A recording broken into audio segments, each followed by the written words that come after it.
Everyone, and welcome to the Families Embracing Diversity podcast. Today, we are here with Andrea Olatunji, a Spanish teacher for 20 years and the author of Omar el Jaguar.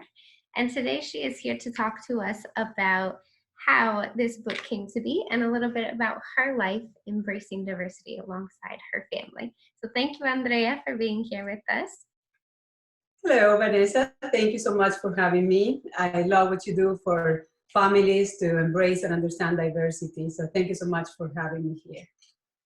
Not a problem. So tell us a little bit about you and how Omar el Jaguar came to be. Okay. Well, I'm originally from Uruguay, and I've been teaching Spanish for over 20 years now. And I think most teachers will relate to this, but as a teacher, we are always trying to be creative and finding materials and resources that can help our students learn better.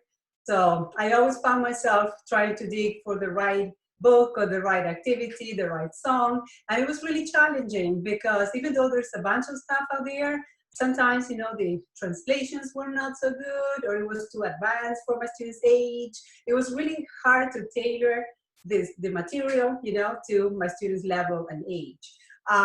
So after trial and error and trying different things, I found out that through stories, it was the best way to engage them and help them learn the content.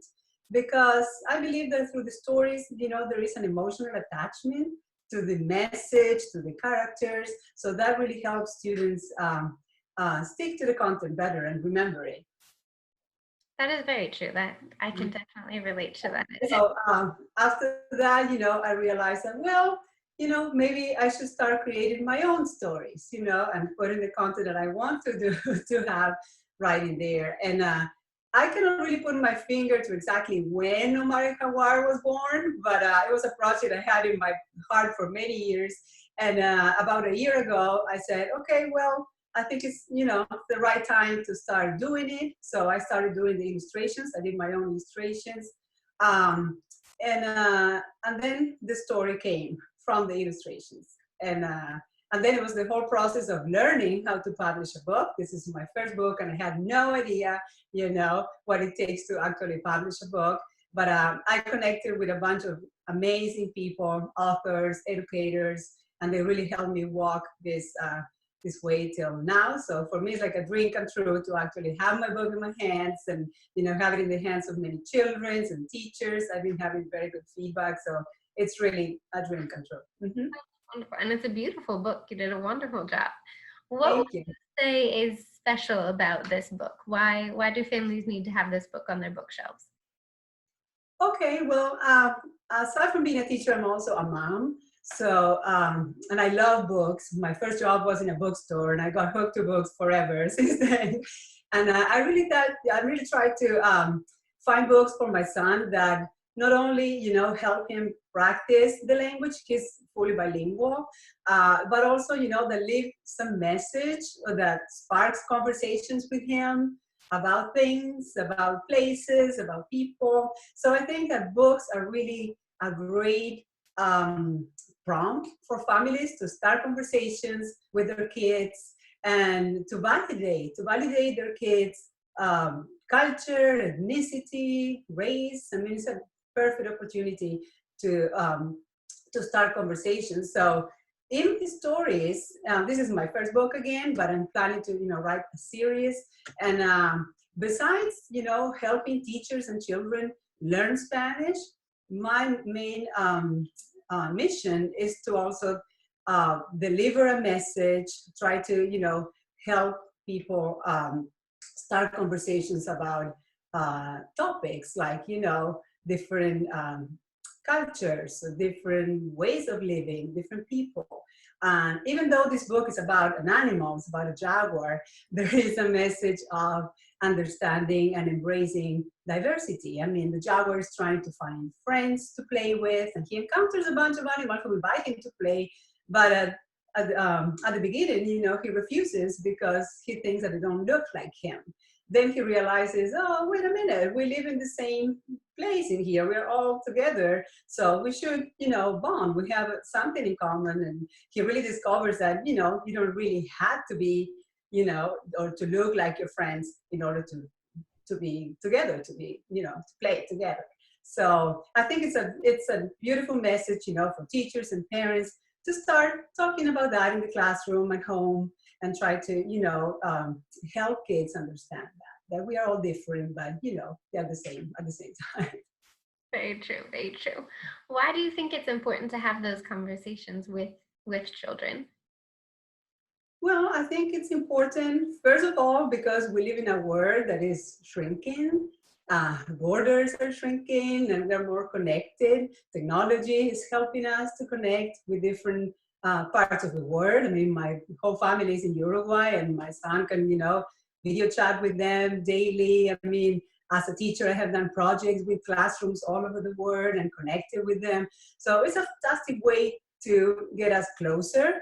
But at the same time, I think that it's important that we educate ourselves and we educate our children to be able to understand that, this is fantastic because you're going to find things that are like, oh, this is just like me. And at the same time, you're going to find things that are like, oh, that's so weird. That's so different from what we do here. And again, it really sparks this curiosity. Kids are curious by nature and they ask. And especially, when kids belong to a minority group within the society where they live, they start having, as they grow, they start having these questions like, wait a minute, why is my hair different? Or why is my skin a different color? Or why do people don't speak like me? And sometimes, as parents or educators, you have the resources right there, depending on where you live. It's like, oh, wait, look, let's look around. But sometimes you don't. So I think that, access to books can really help you with that. So that's why I think it's really, really important to have these conversations, to talk about that and to answer children's questions, because otherwise, they might make their own conclusions and they might listen to the wrong message out there. So yeah, I think it's really cool. True. That's very true. And I fully agree with you, but I had assumed that my child living in a diverse neighborhood and in a diverse family, he would just like automatically pick it up and that would be his normal. So as a parent, I was a little shocked the first time he came home with his questions about his skin color and why his friends don't speak Spanish. And I was like, wow, I have no idea how to answer these questions. I thought you'd think it was normal. So I fully agree. And he loves your book. He loves to read about this. Well, last year. That's awesome. And it's such a great tool to be able to show, look, even the animals look different and they still play together. So yeah, I love that you put this in a simple, digestible way for kids to understand. Yeah, exactly. I mean, the story, is aimed mostly for kids between 2 and 6 years old. So it's a very simple, and because, again, I'm trying to help teachers use the story to teach Spanish to those levels, the wording and the story is pretty simple, and vocabulary that I specifically chose, to aid the teacher into delivering this content. But at the same time, depending on how creative you are as a parent or as a teacher, you can go deeper. At the moment, I'm teaching middle school, and my students learn, because I have events in my school with the younger kids, and they saw my flyer out there and events I've been doing in the community. And so, like, they think I'm a rock star, and they started, like, oh, I want to know about your book. Can you share your book with us? And at first I was a little bit hesitant, because I didn't want to have, a conflict of interest between, my job and what I do on the side. And but I spoke with my principal, said, yeah, of course, share your book with them. And I read the book to them, and they wanted to go deeper into the book. So we ended up doing a whole project on the Amazon forest and endangered species. And this is middle school. And at first I thought, they're going to think it's too childish or too simple. So again, the wording, the story is pretty, clean cut, simple, but it has, like deeper layers that you can really, use depending on what you're trying to do. Definitely. So that is something that doesn't come naturally to all parents, that going deeper and being creative with stories. Do you have any tips for how to take this book or how to take other books and make them more interesting when parents are reading? Yeah, sure, of course. I am an educator, so I'm here to help, to help kids, to help teachers, to help parents. So I did create an educator's guide that is meant to be used with the book. It has 10 lesson plans. It has some guiding questions to start the story or to use after the story. It is standard-based, so it's a great resource for teachers to use in planning a curriculum, planning a unit, or also for parents just to use informally at home and, think of ideas. You also put some good ideas in your blog about, crafts and activities that people can do with the story. Thank you for that.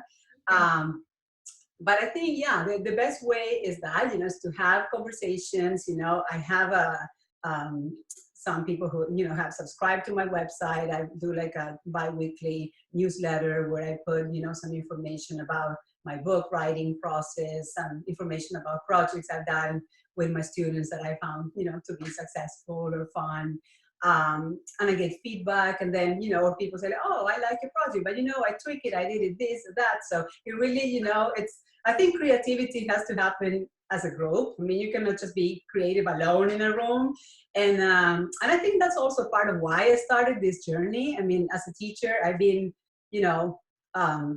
expressing myself in many creative ways, but at the same time, I mean, I think, many teachers can find that, it can be a little bit isolating. Many times you're there in your classroom with your kids, with your book, with your curriculum, and you're like, okay, what do I do with this? And, I need to do this unit a different way. What can I do? And I found out, that connecting with other, educators, with other parents, it's really extremely helpful to get ideas. Definitely. Collaboration is a wealth of ideas. And so when you're not teaching or writing books, what do you do with your own family to instill a love of differences or diversity in your kids? Good question. Well, I think it's embedded in our DNA here in this family. I mean, I'm originally from Uruguay. My husband is a native New Orleanian. And we are, blessed to live here in New Orleans, which is a culturally rich city. Oh my goodness, we just finished a whole week of Mardi Gras madness. And, it was like all kinds of events, like aside from the parades and the touristic things. I mean, there's a gazillion events going on. We went for the first time, like outside of New Orleans, and experienced Mardi Gras in the Cajun country, which is totally different. And this is like something that comes from the medieval times. And, just to see these people, the outfits and the traditions that have been passed on from generations to generations. I mean, it was fascinating to see. I try to, expose my son to all kinds of events and peoples that, can teach him about different ways of doing things and living. So we do like, music workshops. We, any kind of festival events, we're there. We also travel as much as we can. I try to go to Uruguay often because my whole family is there. So, try to show him my country and different, foods, different, he goes there and hangs out with his cousin and he comes back with a bunch of new words that he learned that I didn't even know, like stuff like that. And again, through books, through stories, we read a lot. We read every night, he comes to me with a bunch of books that he wants to read for the day. I was like, okay, good. And, we read stories and he asks questions about the stories. We have maps all over the place. He loves maps, and every time he hears the name of a city or a country in the news, like, where is that? And we have to run to his room and point it in the map, and show him. So I think, all those little things, sometimes as parents, we think that we have to, oh my God, I need to get a PhD on cultural diversity stuff. I mean, it's the simple things that you can just, show your kids and share with your kids. Anything from cooking, painting, art, I mean, anything that can really, open those little minds into other possibilities. And using what's available to you. You just mentioned, you don't have to go somewhere far away to experience. Exactly. Yeah. How did you end up here in the US? What's that story? That's a long story. That was 30 years ago, and I happened to be here to teach Spanish. Okay. In Uruguay, I was teaching English as a second language in Uruguay, and I came across this lady trying to find some books for my students, she told me that there was a position opening at a university here in New Orleans, and if I was interested in coming to teach Spanish. I'm like, okay, I've always been hunting for, experiences abroad and connecting with other cultures. So I thought, wow, New Orleans sounds pretty interesting. And that's how I came in here. And once I came here, I loved the city. I wanted to stay. Yeah, it just happened. I got hired by an elementary school, an international Spanish immersion school. I started teaching there. Then I met my future husband, and the rest is history, as they say. Yeah. Very good story. How can people find out? You mentioned your website and you mentioned your email list. How can they find that if they want to learn more about you, about your upcoming projects? Okay, sure. Yeah, I always like to connect with people. I love hearing feedback about what's working, what's not, or sharing experiences, ideas from parents, educators. So my website is cuentacuento.com, cuentacuento.com, or they can find me in social media by my name, Andrea Olatunji.